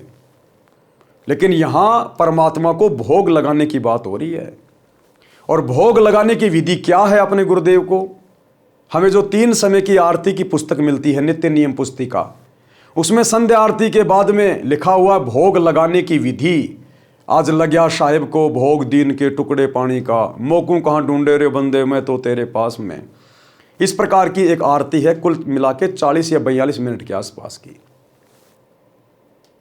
तो इस विधि से यदि वर्तमान में पूरे विश्व में सतगुरु रूप में आए हुए परमात्मा को पहचान कर, अपने अपने घरों को आश्रम बनाकर, ज्ञान को आधार बनाकर, गुरु को इष्ट मानकर यदि कोई भोग लगा रहा है तो केवल सत्सेवक भाई बहन है। हम दोनों समय गुरुदेव को भंडारे का भोग लगाते हैं। सुबह सतगुरुदेव के लिए नाश्ता तैयार किया जाता है और भंडारे के दोनों समय हलवा राम बनाया जाता है। थोड़ा सा, जिसको जितने भी परिवार में उपदेशी हैं या अनुपदेशी हैं, एक एक चम्मच हलवा प्रसाद ले सके। आधा कटोरी, 1 कटोरी हलवा दोनों समय बनता है। तो ये है विधि कंप्लीट।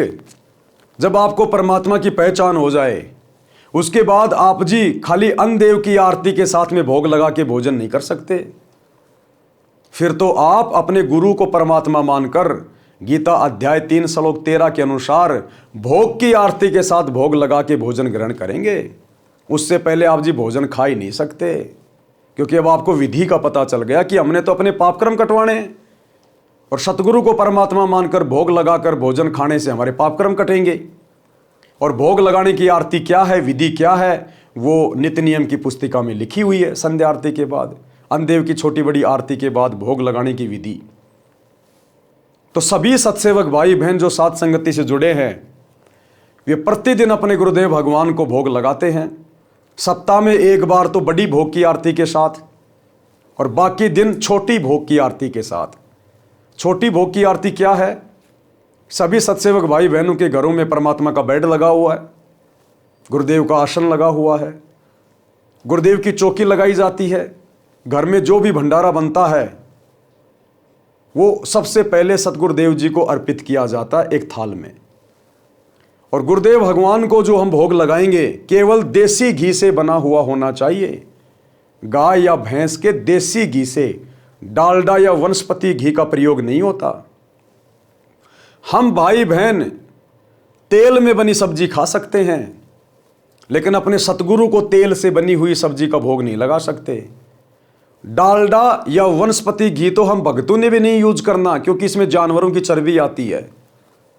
ना हमने डालडा और वनस्पति घी को जब हम जोत जलाते हैं, हवन करते हैं, उसमें भी प्रयोग नहीं करना।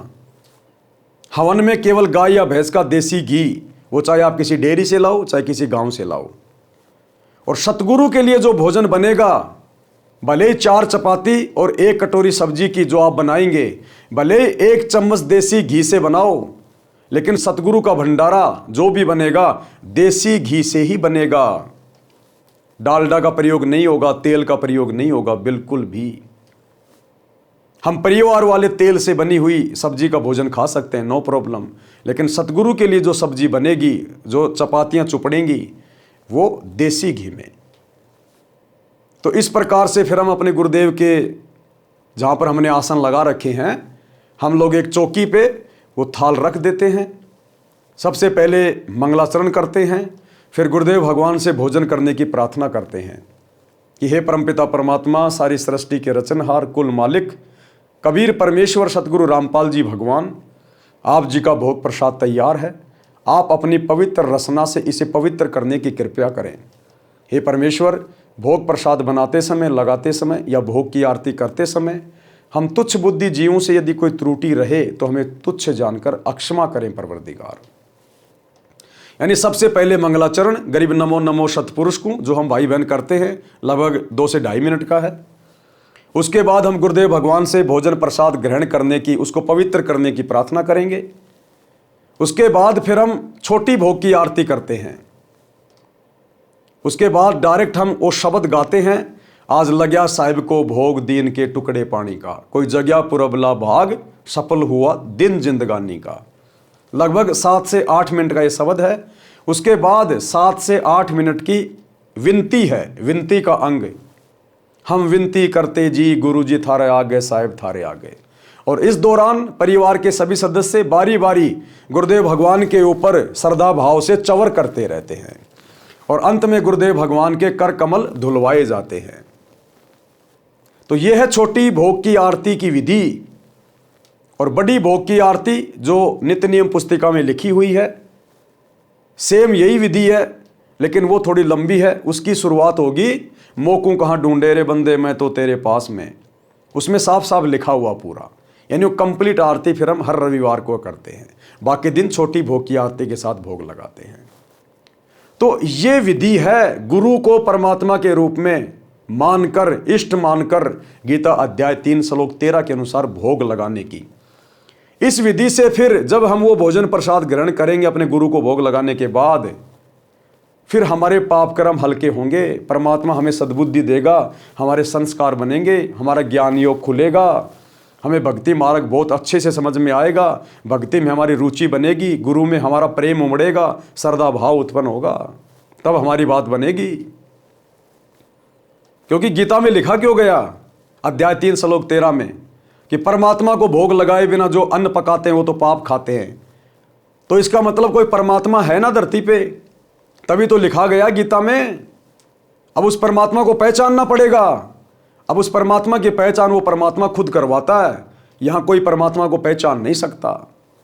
तो आप और हम सत्सेवकों का सौभाग्य जो गुरुदेव ने हमसे अपनी पहचान करवाई, और आज हम इस शास्त्र अनुकूल विधि से अपने गुरुदेव को भोग लगाकर अपनी समस्त भक्ति क्रियाओं को संपन्न कर रहे हैं। और हम लोग अपने गुरुदेव के भंडारे के साथ में हलवा राम जरूर बनाते हैं।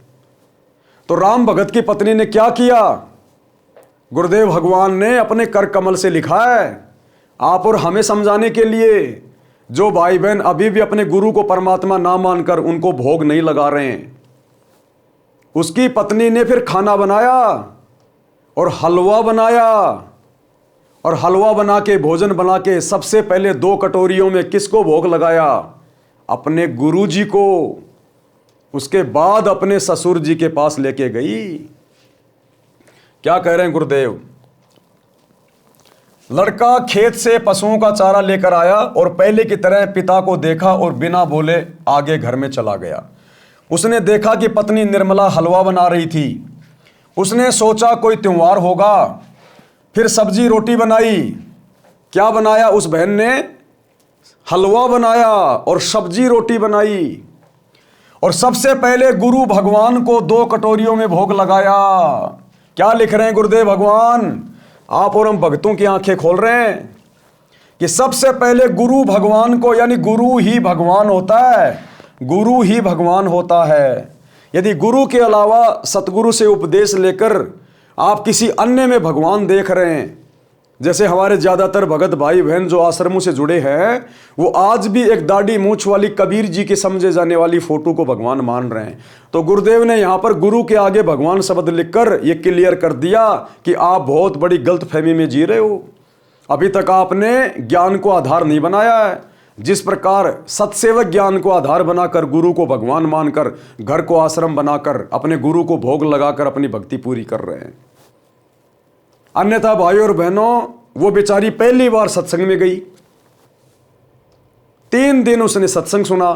3 दिन में उसको कहां से ये बातें समझ में आ जाएंगी कि गुरु ही भगवान होता है और गुरु को हलवे राम का भोग लगाया जाता है सबसे पहले भंडारे का।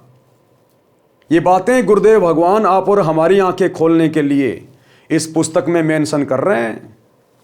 गुरु स्वयं नहीं कहेगा कि मैं भगवान हूं, मैं परमात्मा हूं, मुझे भोग लगाओ, हलवा बनाओ। ये विधि शास्त्रों में लिखी हुई गुरुदेव ने बता दी, अध्याय 3 श्लोक 13 गीता जी का। और यहां गुरुदेव हमें फिर से प्रेरित कर रहे हैं कि बच्चों अभी भी आंखें खोल लो, अपने गुरु को पहचानो, अपने जैसा सामान्य व्यक्ति या सामान्य संत मान के व्यवहार मत करो। तो क्या किया उस बहन ने? सर्वप्रथम गुरु भगवान को 2 कटोरियों में भोग लगाया, अपने गुरु जी को परमात्मा मानकर, भगवान मानकर। गुरु भगवान यानी गुरु ही परमात्मा होता है। सर्वप्रथम गुरु भगवान को 2 कटोरियों में भोग लगाया तथा फिर एक थाल में रोटी, कटोरियों में हलवा तथा सब्जी डालकर अपने ससुर जी के पास लेकर गई। हलवा बनाया, भोजन बनाया और सबसे पहले अपने गुरु जी को भोग लगाया, उसके बाद में अपने ससुर के पास लेकर गई वो भोजन। और बोली, पिताजी भोजन खा लो, भूख लगी होगी, दूर से आए हैं। राम भगत बोला, बेटी मेरे को ये हजम नहीं होता, सूखी रोटियां ला दे, मैं बीमार हो जाऊंगा। राम भगत जी ने सोचा कि कहीं भावना में बहकर बेटी आज तो सब सेवा कर देगी, परंतु लड़का इसको धमकाएगा क्योंकि उसको सत्संग का ज्ञान नहीं है, कहीं घर में झगड़ा ना हो जाए। इतने में लड़का भी आ गया, अपनी पत्नी को बोला, पिताजी ठीक ही तो कह रहे हैं, ले चल अंदर। पिता का कमरा गली पर था, बच्चों का रहने का अंदर को था। पत्नी बोली, चुप रहे। राम भगत के बेटे की बहू बोली, चुप रहे, बहुत कर्म फोड़ लिए, सत्संग में जाके आई हूं, सब कुछ समझ में आ गया मुझे। क्योंकि वो बेटा अपनी पत्नी के कहने में चलता था। तो पत्नी ने कहा चुप रहे, तो बेटे की क्या औकात, अब वो चुप ना रहे तो बोले चुप रहे, वो मैंने बतेरे कर्म फोड़ लिए मेरे। पत्नी बोली चुप रहे, मैंने बहुत पाप इकट्ठे कर लिए, अब पिताजी की सेवा मैं स्वयं करूंगी। लड़का चुप हो गया। राम भगत ने दोनों बच्चों को थोड़ा थोड़ा हलवा दिया, पुत्र वधू को देने लगा तो बोली कि आप क्या खाओगे, घर पर और भी बहुत सारा हलवा प्रसाद बचा है, पिताजी आप खाओ, नहीं खाओगे तो मेरी आत्मा रोएगी, क्योंकि मैंने बहुत ज़्यादा आपके साथ बदतमीजी कर रखी है, मैंने बहुत ज़्यादा पाप इकट्ठे कर रखे हैं। अब आपकी सेवा करके ही सतगुरु मेरे पाप कर्मों को धोएगा, साफ करेगा। आप नहीं खाओगे तो मेरी आत्मा रोएगी। देखो भाई और बहनों, एक सत्संग ने कितना चेंज कर दिया, कितना परिवर्तित कर दिया। अन्यथा राम भगत के ऊपर क्या बीत रही थी। और अंत में वो बेटे की बहू, अंत में फिर उसका क्या हसर होता। ऐसे ही वो बीमार होती, खटिया में पड़ी होती, और उसके घर में भी फिर ऐसी बेटे की बहू आती, तो दुर्गति होनी थी उसकी, दुर्गति। अंत में परमात्मा ने पूरे परिवार को बचा लिया, पूरे परिवार को संभाल लिया। आगे चलकर बेटे ने भी नाम दीक्षा ले ली, पूरा परिवार ऋषि परिवार बन गया, शुरग बन गया, शुरग। जो सतगुरु अपनी सत भक्ति से, अपने आशीर्वाद से ऐसे उजड़े हुए परिवारों को सुखी कर दे, धरती पर सुर्ग बना दे, तो क्या उस सतगुरु के सतलोक में अखंड सुख नहीं होंगे? वहां की तो हम कल्पना भी नहीं कर सकते। जब शरीर छोड़ने के बाद सतगुरु के साथ विमान में बैठकर सतलोक जाएंगे। जो सतगुरु यहां इतना सुखी कर सकता है, तो सोचिए उसके सतलोक में कितना सुख होगा। भगत राम भगत जी ने गुरुदेव भगवान का सुमरण किया और भोजन खाया। गुरुदेव भगवान का धन्यवाद किया कि ये परमात्मा, आपने तो मेरे परिवार को उजड़ने से बचा लिया, आपने तो स्वर्ग बना दिया मेरा परिवार। अपने गुरुदेव का धन्यवाद किया। प्रतिदिन पुत्र वधू स्वयं नरम गरम रोटियां गरम गरम लाकर अपने हाथों खिलाए, प्रतिदिन वस्त्र साफ करे और कहे, पिताजी भजन कर लो। एक दिन राम भगत जी की बुआ का लड़का भगत राम निवास आया। अब एक दिन फिर राम निवास मिलने के लिए आया राम भगत जी से कि चलो भगत जी के पास चलते हैं, क्या हालचाल है। एक दिन राम भगत की बुआ का लड़का भगत राम निवास आया, वही राम निवास जो राम भगत को अपने साथ सत्संग में ले गया था और 2-3 महीने अपने साथ में रखा था। राम भगत जी ने उसको सीने से लगा लिया और बोला, रे भाई, हमारा घर तो तेरी कृपा से स्वर्ग बन गया। लेकिन भगत ने कभी भी अपने ऊपर नहीं लेनी चाहिए। कोई हमारी कितनी बड़ाई करे, कितनी प्रशंसा करे, हमने वो बढ़ाई, वो प्रशंसा अपने गुरुजी के ऊपर डाल देनी है। अगर हमने अपने ऊपर ले ली तो हम दोषी बन जाएंगे। परमात्मा कहते मैं करे सो मारिए, तू करे सो छूट बे।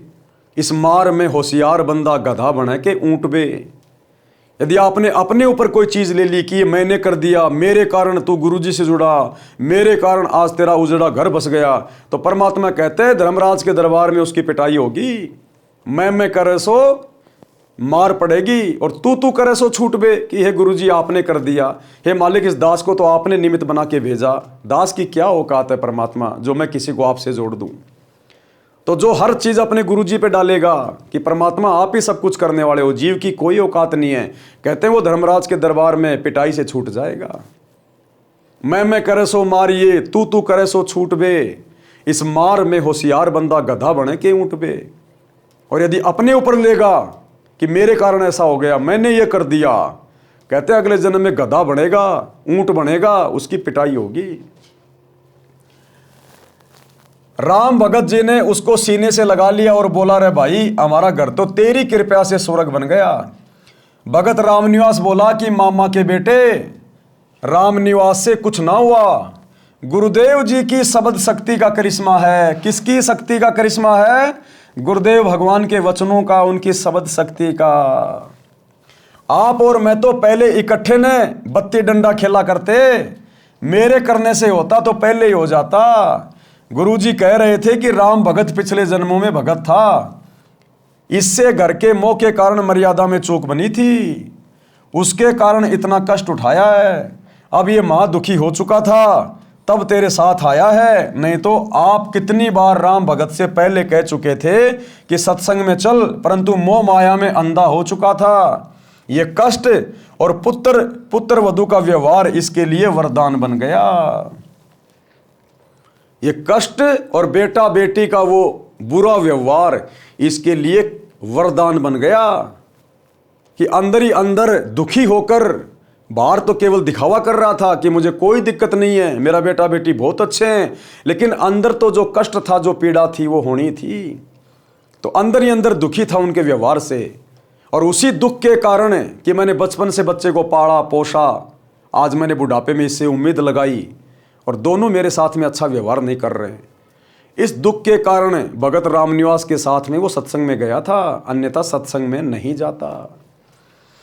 कबीर जी ने कहा है कि कबीर सुख के माथे पत्थर पड़ो जो नाम हृदय से जाए, बलिहारी दुख के कारण जो पल पल नाम रटाए।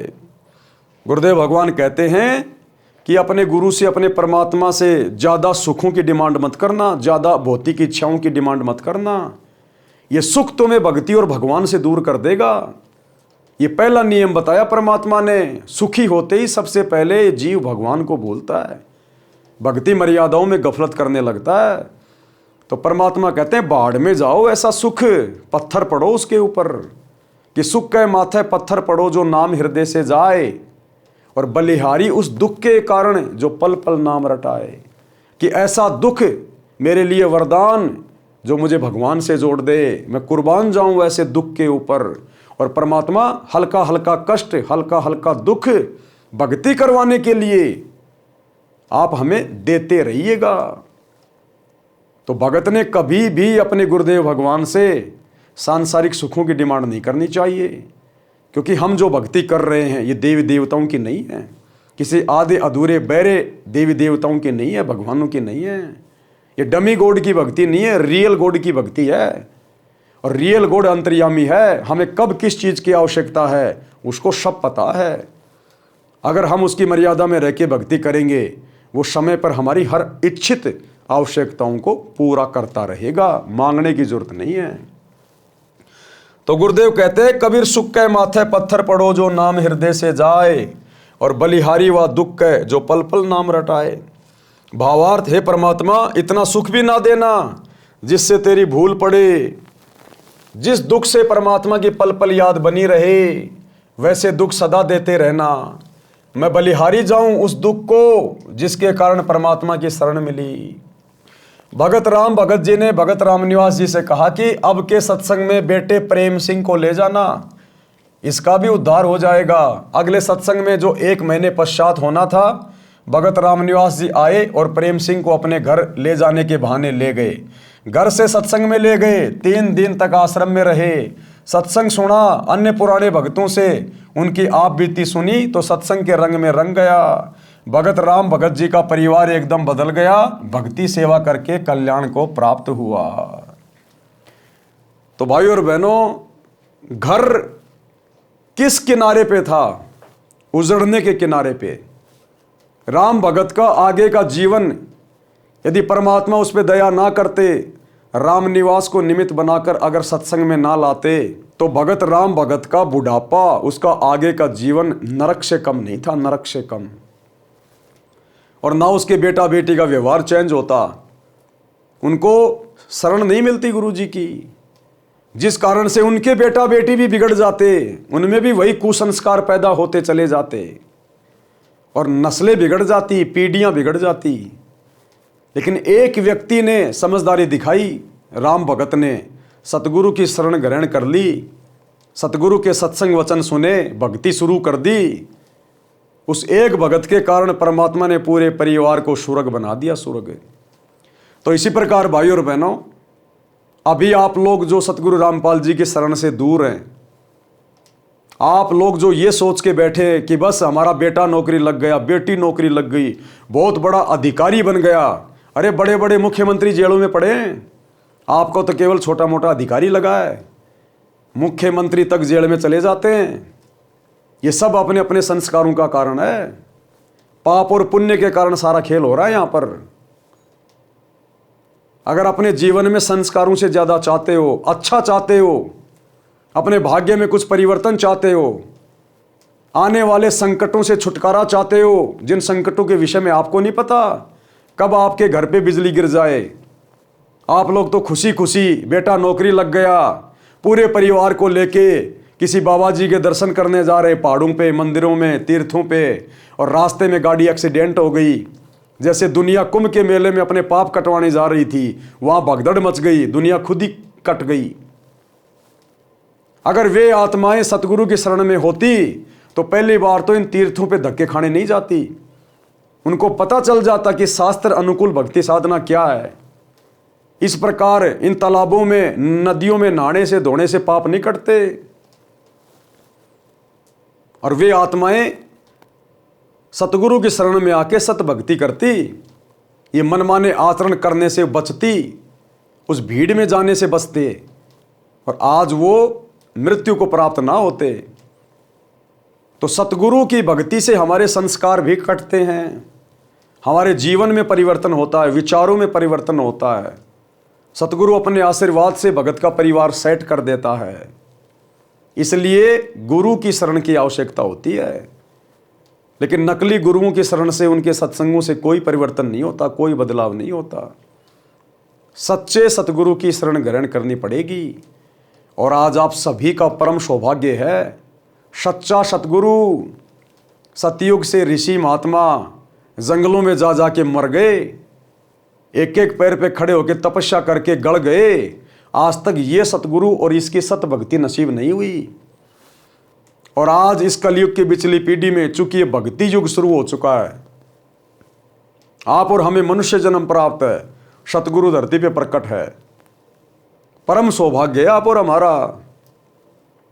ब्रह्मा विष्णु महेश और देवी देवताओं को भी ये सौभाग्य प्राप्त नहीं है, क्योंकि वो भी मोक्ष के लिए भटक रहे हैं, लेकिन काल के हत्थे चढ़ गए।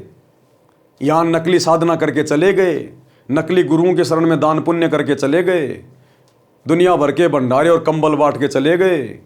उस पुण्य के कारण वो देवी देवता तो बन गए, लेकिन मोक्ष से वंचित रह गए। अब जितने दिन उनके दान पुण्य की कमाई रहेगी, तब तक वो देवी देवता बन के मौज करेंगे। जिस दिन वो कमाई खत्म, ये काल नीचे पटक देगा, गधा कुत्ता सुअर बनेंगे। तो देवी देवताओं को भी ये मौका नसीब नहीं है जो आज आप और हमें है, पूर्ण मोक्ष प्राप्त करने का, उन देवलोकों से भी उत्तम स्थान सचखंड में जाने का, सदा सदा के लिए अखंड सुख प्राप्त करने का, सतगुरु के सतलोक में जाने के बाद फिर ना कभी मरना, ना कभी बूढ़ा होना, ना कभी कोई रोग होना, ना कोई काम धंधा करना, सबको एक समान सुंदर शरीर। वहाँ हाड़ मांस का शरीर नहीं है, टट्टी पेशाब वाला शरीर नहीं है, नूरी शरीर है। सबके बड़े बड़े महल, सबके अपने अपने विमान, सबका भरा पूरा परिवार, कोई राग द्वेष ईर्ष्या नहीं, लड़ाई झगड़ा नहीं, मार पिटाई नहीं, ऊंच नीच का भाव नहीं, जाति और धर्म नहीं।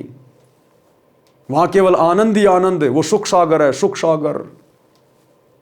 लेकिन वो कैसे मिलेगा? आज यदि आप सतगुरु के सत्संग सुनना शुरू करेंगे तो, और ज्ञान समझकर जब आप इनकी शरण में आ जाएंगे, इनके द्वारा प्रदान की गई सतभक्ति शुरू कर देंगे, तो सतगुरु धीरे धीरे सब कुछ परिवर्तित कर देगा, सब कुछ चेंज कर देगा। तो भाई और बहनों, आज के वीडियो में हम केवल इतना ही लेंगे। हम धीरे धीरे आगे बढ़ेंगे, क्योंकि ये पुस्तक कोई सामान्य पुस्तक नहीं है। ये जीने की राह पुस्तक आपके जीवन को परिवर्तित कर देगी, यदि आप जिस जरा सा भी बुद्धि विवेक से काम लेंगे और आज ही अपनी जेब से मोबाइल निकालकर YouTube पर सृष्टि रचना सतगुरु रामपाल जी लिखेंगे और इनके सत्संग सुनना शुरू करेंगे। जिस घर में सतगुरु रामपाल जी के मोबाइल पर या स्पीकर में सत्संग भी बजने शुरू हो जाएंगे, उस घर के और घर वालों के संस्कार उसी दिन से चेंज होने लग जाएंगे। ये छोटी मोटी आम जो बीमारियां हैं, जो हॉस्पिटलों में जाकर लाखों रुपया बर्बाद करने से भी नहीं कट पा रही, सतगुरु के वचन जब कानों के अंदर पड़ेंगे, उन बीमारियों का धीरे धीरे खात्मा होना शुरू हो जाएगा, क्योंकि आपके संस्कार बनने शुरू हो जाएंगे। संस्कार बिगड़े हुए इसलिए आप बीमार हैं, घर में रोगी हैं, घर में लड़ाई झगड़ा कलह। और सच्चे सतगुरु के सत्संग जिस घर में दीवारों से टकराने लग जाते हैं, उस घर की दिनचर्या चेंज हो जाती है। जिस प्रकार आपके घर में हलवा बन रहा है, तो हलवे की महक पड़ोसियों को भी प्रभावित करती है। कुछ दिन बाद वो भी कहेंगे आज तो अपने भी हलवा बना लो। तो इसी प्रकार सत्संग सुनने से सूक्ष्म प्रभाव इस आत्मा के ऊपर पड़ता है, और आत्मा आज नहीं तो कल सतगुरु से जुड़ने के लिए प्रेरित हो जाती है। और एक बार सतगुरु ने यदि अपना कनेक्शन भगत से जोड़ दिया, उसके बाद कमी किस बात की? भाई, जिस घर में आपने लाइट का कनेक्शन ले लिया, तो आपके घर में सारे काम होंगे। पंखा भी चलेगा, लाइट भी जलेगी, एसी भी चलेगा, कूलर भी चलेगा। और जिस घर में लाइट नहीं है, उनकी केवल बैटरी चल रही है, जो लाइट से पहले से चार्ज की हुई है। तो यदि किसी के घर में थोड़ी बहुत सुख शांति है, रोजी रोटी का धंधा बढ़िया है, बेटा बेटी नौकरी में है या खुद नौकरी में है, और भक्ति कर रहा वो 2 नंबर वाली देवी देवताओं की, तो उसके पिछले मनुष्य जन्म की वो भक्ति वाली दान पुण्य की बैटरी थोड़ी बहुत चार्ज है। लेकिन भैया, बैटरी कितने दिन चलेगी? कब तक चलेगी बैटरी? उसकी एक सीमा है। जिस दिन डिस्चार्ज हो जाएगी, पूरे घर में अंधेरा। जिस दिन आपके पिछले पुण्य कर्मों वाली बैटरी डिस्चार्ज होगी, दुखों का पहाड़। अचानक से आप रोगी होंगे, कभी एक्सीडेंट होगा, कभी किसी युवा की मौत हो जाएगी। फिर आपकी भक्ति कहाँ गई? वो जो आप मंदिरों में, मस्जिदों में, चर्चों में, गुरुद्वारों में, कुंभ में, महाकुंभ में, हरिद्वार में, गया पे, तीर्थों पे कावड़ ला रहे थे, बद्रीनाथ, केदारनाथ, जगन्नाथ, दुनिया भर के व्रत करना, वो सारी भक्ति करते करते भी तुम्हारे ऊपर कष्ट। लेकिन फिर भी आप लोगों की बुद्धि नहीं खुलती, कभी काल खुलने नहीं देता। ये बुद्धि खुलेगी सतगुरु के सत्संग सुनने से, और जिस दिन शरण में आ जाओगे उस दिन तो कहना ही क्या। तो गुरुदेव भगवान के आशीर्वाद से आज के वीडियो में हम केवल इतना ही लेंगे। कल रात्रि 8 बजे सभी भाई बहन फिर से लाइव जुड़िए। तब तक गुरुदेव भगवान हम सबको आज्ञा दें, इजाज़त दें, सद्बुद्धि दें, आशीर्वाद दें। बंदी छोड़ सतगुरु रामपाल जी भगवान की जय हो। भाई जो गुरु बचन पे डट गे, कट गे फंद 84 के, कट गे फंद 84 के, कट गे फंद 84 के।